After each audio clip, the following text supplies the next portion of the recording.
Hannah, what are you seeing and hearing out there from people at the moment about their finances?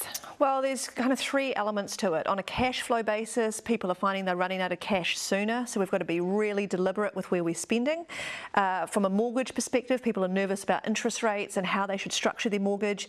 And for those who are entering retirement, their funds are getting eroded. What do they do? And all of those things lead to decisions, which Kiwis aren't particularly good at. We prefer to not make a decision, but now the impact of that is coming at a high cost. Well, what can people do to insulate themselves even a little from this spike in the cost of living and the stock markets, etc.? So the first thing would be around food. Probably that's where we feel it the most. This is the time to, unfortunately, be sticking to a budget and choosing to spend differently and seasonally and to have less wastage. For most people, they could actually cut out 20% of their food costs with some deliberate spending. In fact, that's the most common area where you fritter. So I think we can combat that. And from a mortgage perspective, we probably want to be thinking, should we be fixing for 1 year or 2 year, and being quite specific around that analysis. And for most people, it makes more sense with the difference between 1 year and 2 year rates actually to be fixing for a shorter period of time, because it's going to lower your costs in the short term and you're going to save more overall. Okay. Anything else that people should be doing with their cash right now? Yeah. This would be the time to defer some discretionary spending. So if you're planning holidays, you should be spending less or deferring the holiday at all.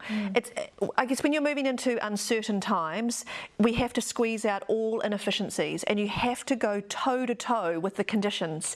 So if your expenses are increasing by 7%, we need to work out, well, how can we cut out 7% of our costs overall? And that's going to be through doing things less or not doing them for the time being. Well, because I guess it's really hard to lose control in moments like this, but how much do people need to put aside for a rainy day at the moment? Well, they say if you're going to be financially resilient, so that's the ability to kind of weather that uncertainty, you need to have 6 months worth of your living expenses accessible to you. That doesn't need to be in cash. It could be through a line of credit, it could be through an overdraft facility, or even the credit limit on your credit cards. But we need to know that you can weather that comfortably, especially if you need to be more ambitious with your wealth in other areas. There is an assumption that your flank is protected, and again, we need to be deliberate. It is such a big psychological shift, isn't it, where we are right now from where we were even last year or even in January this year, for example. A lot has happened in a small space of time, isn't it?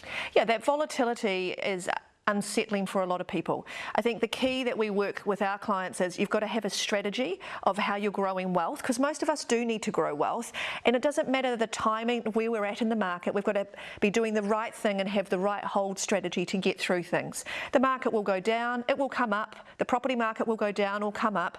The idea of delaying choices now could come at a much higher cost in the long run. So we've got to understand the impact, short, medium, long-term impact of all the different options available to you. Such a lot going on. Thank you so much for coming in, Hannah McQueen.